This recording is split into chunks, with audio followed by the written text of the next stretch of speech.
All right, it could be the toughest job you will ever have, being a caregiver. David Nasani knows for sure. He has some great information about that. You also have a book that the title alone would indicate a little selfishness. Yeah, that's right. Wouldn't it? It's called, okay to be selfish if you're a caregiver. Yeah, the title is I Have a Life Too. Yeah. So how did you come to this realization that being a caregiver, the person who's doing the caregiving needs to be cared for as well? Well, of course, it started out 22 years ago. My wife had a headache, the headache of her life. I mean, she just never had a headache before, and we didn't think much about it. It was only a headache. But then on the fourth morning, for 3 days she had a headache. She asked me to massage her head, so I'm massaging her head, and all of a sudden I noticed that the right side of her face started drooping. I said, oh my God. I called an ambulance. By the time the ambulance arrived, she had a massive stroke and left her severely speech impaired, paralyzed on the right side. And in that moment, I suddenly remembered the last words she spoke, Dave, massage my head. And I realized that those would be the last words that I would ever hear her speak. And I suddenly had something in common, I realized, with Henry Winkler, Dwayne "The Rock" Johnson, Hillary Clinton, and Queen Latifah, all caregivers. So I made a lot of mistakes as a caregiver, and I didn't want other caregivers to make the same mistake. I mean, I think I'm right when I do say it is the toughest job, isn't it? I can't think of anyone tougher. Yeah, and it's also tougher for the person who is being cared for. Is there guilt on your part for wanting a life, and is it guilt on your part because you are relying on him so much? Do you know? You know, there is a grief process, and guilt is a big part of the grief process. I felt guilty because, you know, I wasn't good. I wasn't a good caregiver. I made a lot of mistakes.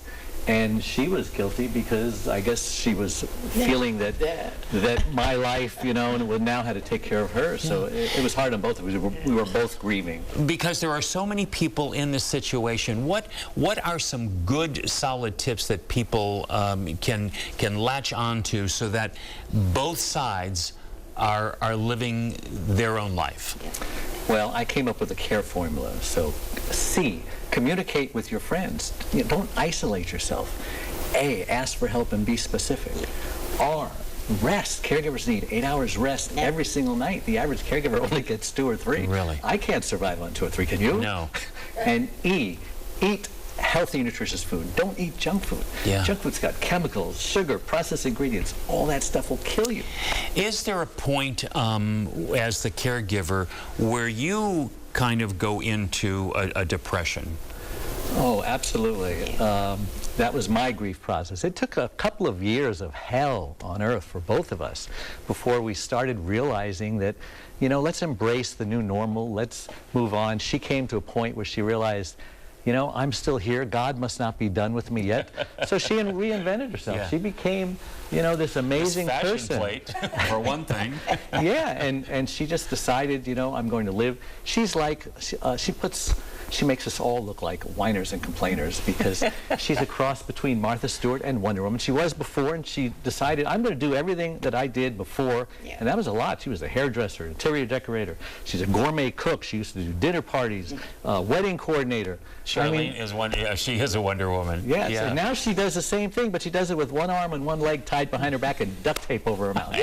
And a smile on your face. And a smile on her face. Yeah. You've written the book, and as I pointed out, you know, on the surface, it does sound a little cold, you know, and a little selfish. You know, I did a TEDx talk in Wilmington, Delaware, and I was going to name my book The Selfish Caregiver, and the publisher said, no, you can't do that. Selfish is a dirty word. Yeah. I looked selfish up in the dictionary. Nobody would want to be selfish, but the way that was described. Yeah. But they embraced it. They said, no, we like that.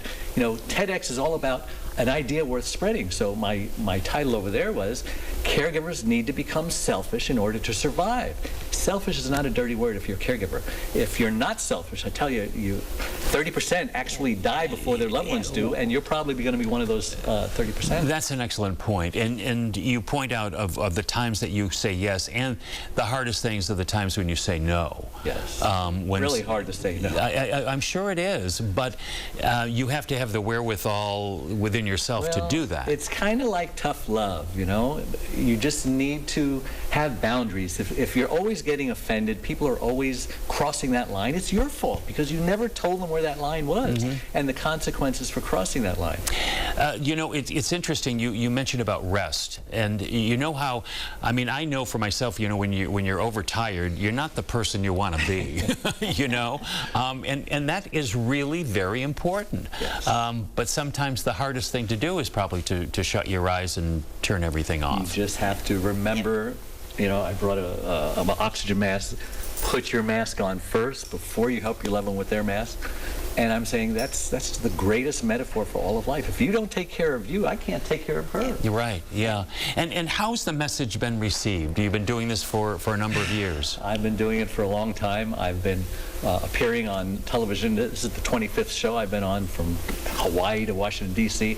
I speak all across the country. I've spoken at Harvard with Suzanne Summers and NASDAQ and Coca-Cola, Mercedes-Benz.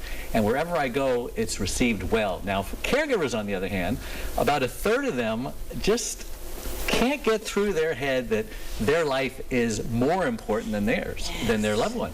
They think that they're supposed to sacrifice and give and give and give till there's nothing left to give, and then that makes them a hero. Yeah. Well, I am so glad that you stopped by. This is really very important, and I know that people will get the message. I appreciate you. Thank you both very, very much. All right. Thanks. We'll take a break. We'll be right back.